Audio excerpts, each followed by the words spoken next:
les électeurs de droite, je dis tous, mais on peut spécifier, 78% chez LR, 95% chez Reconquête, 77% au RN. La grande majorité des électeurs la veulent. Donc c'est ce qu'on entend partout. Sans doute vous aussi, moi c'est ce que j'entends partout. À chaque fois que je parle à quelqu'un dans la rue, il me parle d'union des droites. Donc l'idée a fait son chemin.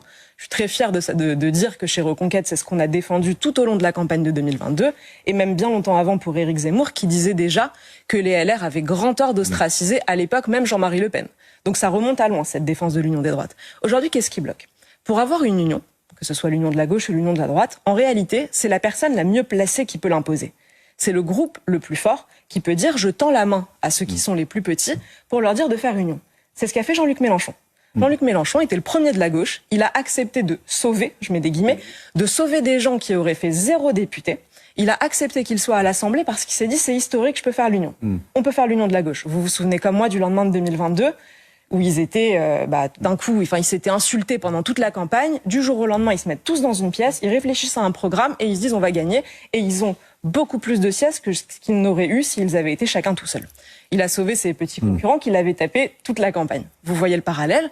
À côté, vous avez le Rassemblement national, le plus gros parti de droite, qui refuse toute alliance. Non mais convenons qu'Éric Zemmour n'a pas toujours eu des mots aimables avec Marine Le Pen. Et vous m'avez entendu dire que Jean-Luc Mélenchon avait fait alliance avec des gens qui avaient... Mais il y a toujours, quand je parle d'ego, il y a forcément, à travers les années...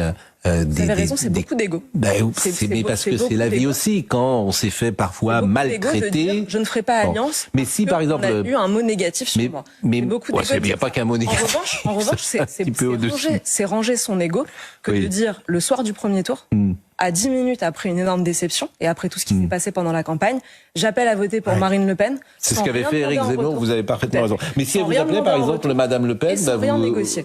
Est-ce que je ferai alliance? Bien sûr, il faut faire.